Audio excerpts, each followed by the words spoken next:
सत्संग करते समय एक साधक ने महर्षि रमन से आत्मा के बारे में कुछ प्रश्न पूछे। उसने पूछा कि महर्षि, आत्मा पूर्ण है, फिर भी मैं उसे भूल क्यों जाता हूँ?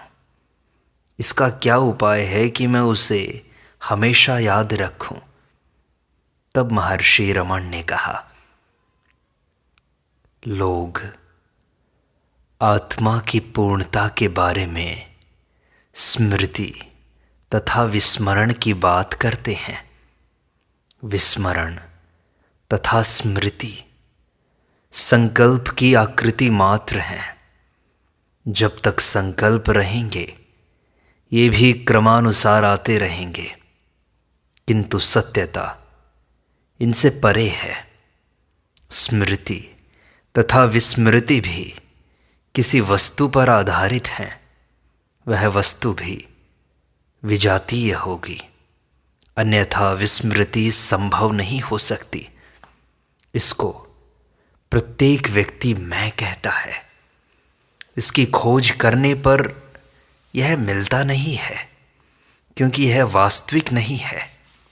अतः मैं माया, अविद्या अथवा अज्ञान का पर्यायवाचक है।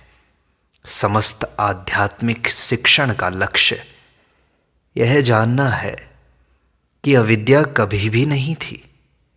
जो जानने वाला है उसी को अज्ञान होता है। जागृति ही ज्ञान है। ज्ञान नित्य एवं स्वाभाविक है। अज्ञान अस्वाभाविक एवं मिथ्या है।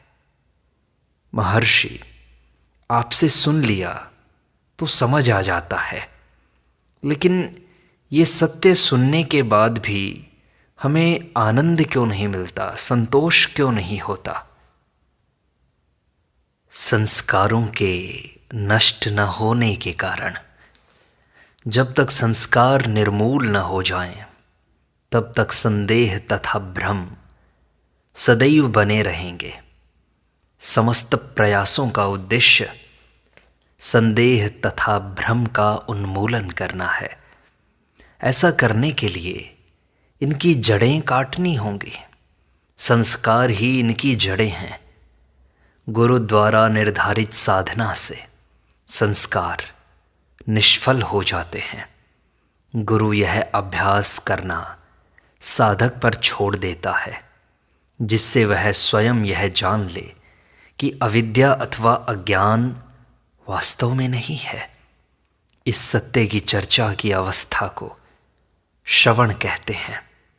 केवल यही दृढ़ नहीं होता, इसको दृढ़ करने के लिए मनन तथा निदिध्यासन का अभ्यास आवश्यक है।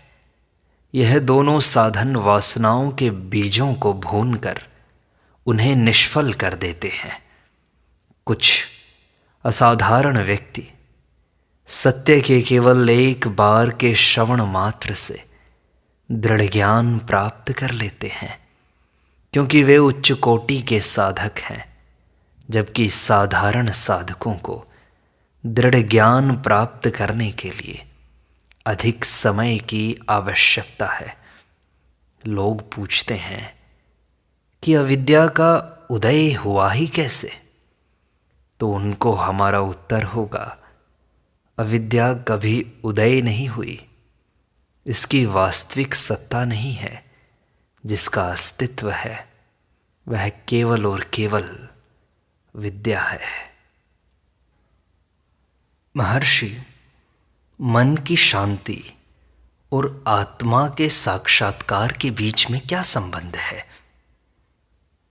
संकल्प शून्य हो जाना या मन की शांति ही साक्षात्कार है। ऐसा कोई क्षण नहीं जब आत्मा नहीं है। जब तक संशय है तथा साक्षात्कार न होने का भाव है, तब तक इन संकल्पों से मुक्त होने का प्रयास करते रहना चाहिए। इन संकल्पों का कारण आत्मा का अनात्मा से तादात्म्य कर लेना है। जब अनात्मा का लोप होगा तब केवल आत्मा शेष रहेगा। किसी जगह को खाली करने के लिए वहाँ की वस्तुओं को हटा देना ही पर्याप्त होता है। खाली जगह है, कहीं बाहर से नहीं लाई जाती। न केवल इतना ही, अपितु भरी जगह में भी अवकाश तो है ही। संकल्पों के अभाव का अर्थ शून्यता नहीं है। ऐसा भी कोई होगा जिसे शून्यता का बोध हो? ज्ञान अथवा अज्ञान मन को है, वे द्वैत से उत्पन्न होते हैं। किंतु आत्मा ज्ञान अथवा अज्ञान दोनों से परे है। वह स्वयं प्रकाश है। आत्मा को देखने के लिए दूसरी आत्मा की आवश्यकता नहीं है। आत्माएं दो नहीं हैं। जो आत्मा नहीं है वह अनात्मा है। अनात्मा आत्मा की अनुभूति नहीं कर सकता। आत्मा न देखता है न सुनता है। वह इनसे परे है, केवल शुद्ध चैतन्य स्वरूप है। एक महिला अपने गले में हार धारण किए हुए उसके खो जाने की कल्पना से उसे खोजती फिरती है। जब तक उसकी सखी उसे गले के हार का स्मरण नहीं कराती, वह रोती हुई फिरती रहती है। उसने स्वयं ही उसके खो जाने की कल्पना की, स्वयं ही उसे खोजने की चिंता की तथा स्वयं ही उसके पुनः प्राप्त करने की प्रसन्नता व्यक्त की। इसी प्रकार आत्मा सदैव विद्यमान है। तुम इसे खोजो चाहे ना खोजो। जिस प्रकार उस महिला की कल्पना में खोए हुए हार की पुनः प्राप्ति का भाव होता है, उसी प्रकार अविद्या के दूर होने से तथा मिथ्या तादात्म्य की समाप्ति से आत्मा, जो सदैव विद्यमान है, अभी और यहाँ वह प्रकट हो जाता है। इसे साक्षात्कार कहते हैं। यह नया नहीं है। यह अविद्या के निरसन करने से अधिक कुछ भी तो नहीं है। जब तुम मन की खोज करते हो तो मन को खोज करने का परिणाम होता है शून्यता। मन को शाखा प्रशाखा सहित समूल नष्ट करना होगा। यह देखो कि विचार करता कौन है, खोज करने वाला कौन है, और वही विचार करता या शोध करता बने रहो। सारे संकल्पों का लोप हो जाएगा। महर्षि, तब वहाँ पर विचार करने वाला अहम तो होगा ना? वह अहम संकल्प शून्य शुद्ध अहम है। यह आत्मा के समान ही है। जब तक मिथ्या तादात्म्य रहेगा, संशय रहेंगे, प्रश्न उदय होंगे, उनका अंत नहीं होगा। अनात्मा का अंत करने से ही संशय नष्ट होंगे। इसका परिणाम आत्म साक्षात्कार होगा। तब कोई संशय करता या प्रश्न करता नहीं रहेगा। इन समस्त संशयों का समाधान अपने अंदर ही करना चाहिए। शब्दों में समझाने की क्षमता नहीं है। विचारकर्ता में टिके रहो। विचारकर्ता में टिके बिना बाहर दृश्य तथा मन में संशय प्रकट होते ही रहते हैं।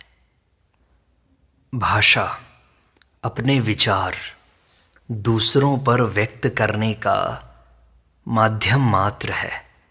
संकल्पों के उदय होने के बाद ही इसकी आवश्यकता होती है। अन्य संकल्प अहम भाव के उदय होने के बाद ही उदय होते हैं।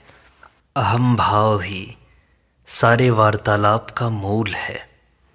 जब कोई विचार शून्य रहता है तब एक दूसरे के भाव को मौन की व्यापक भाषा से ग्रहण करने में समर्थ होता है।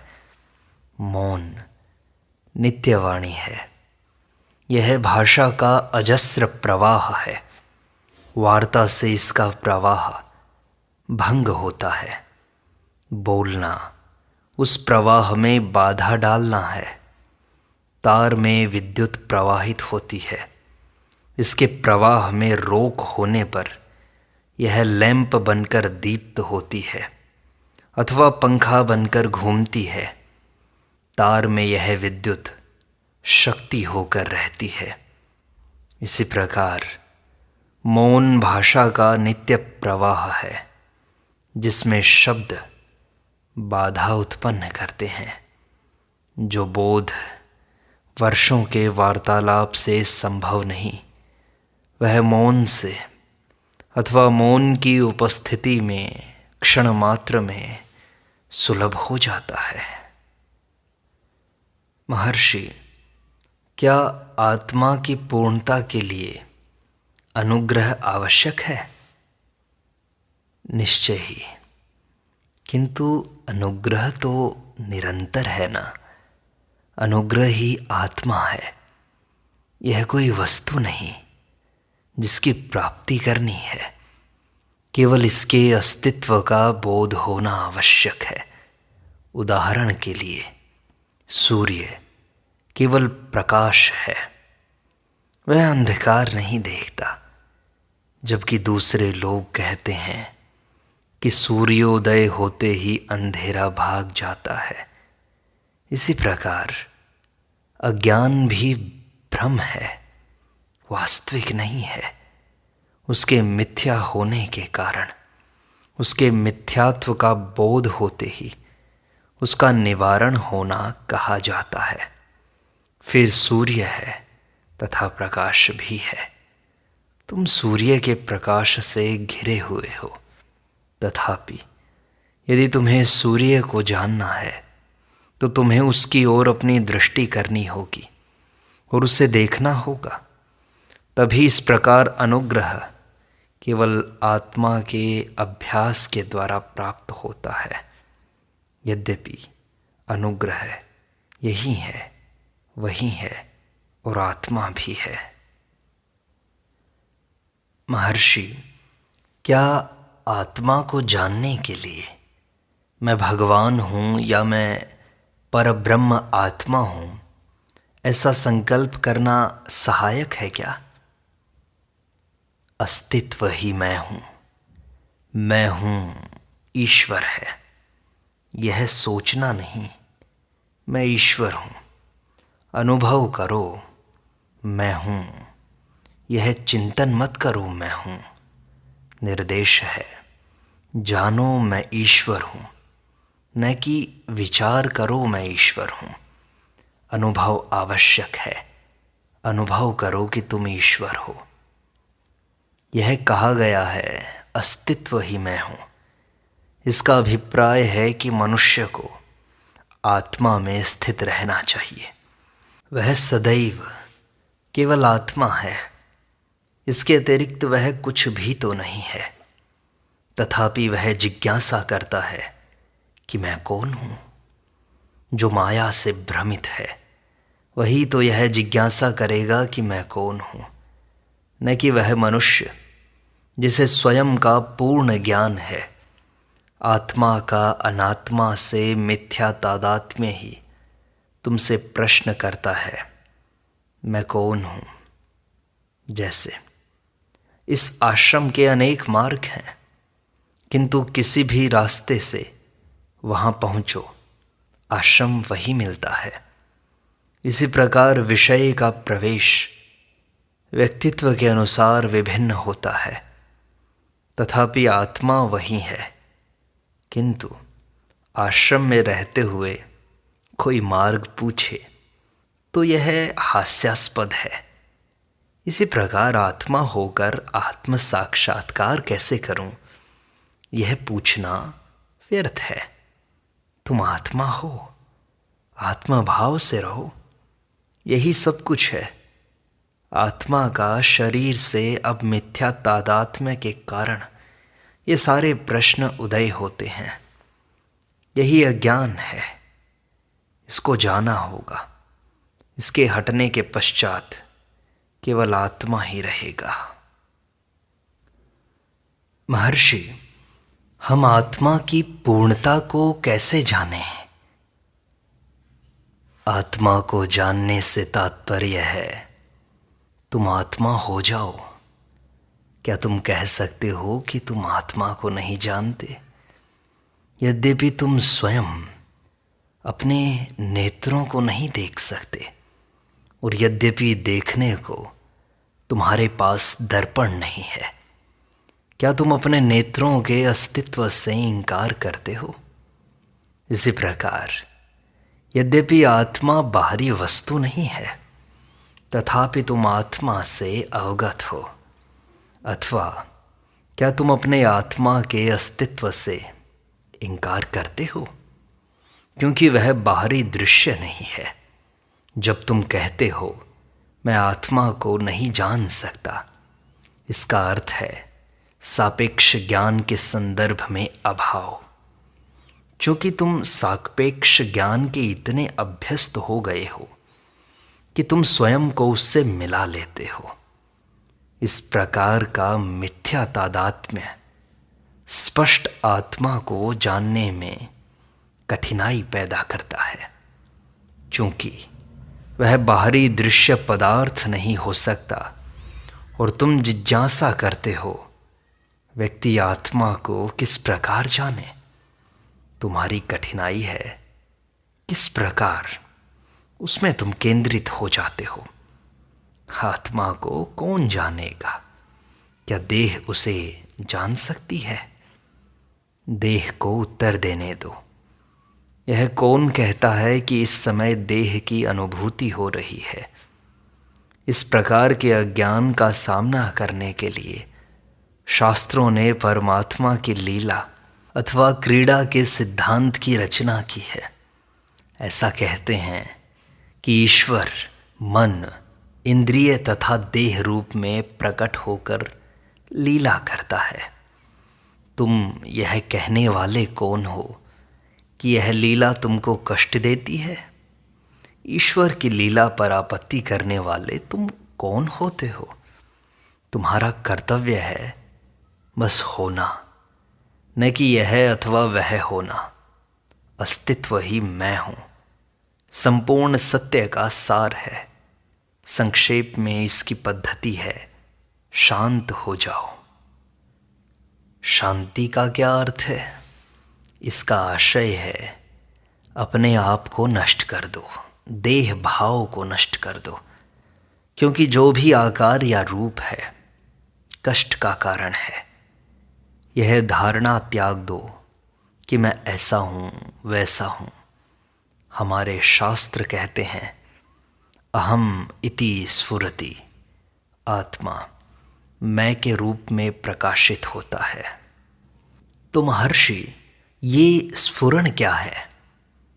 मैं आत्मा है। मैं यह हूँ अथवा मैं और यह अहंकार है। स्फुरण नित्य है, अहंकार अनित्य है।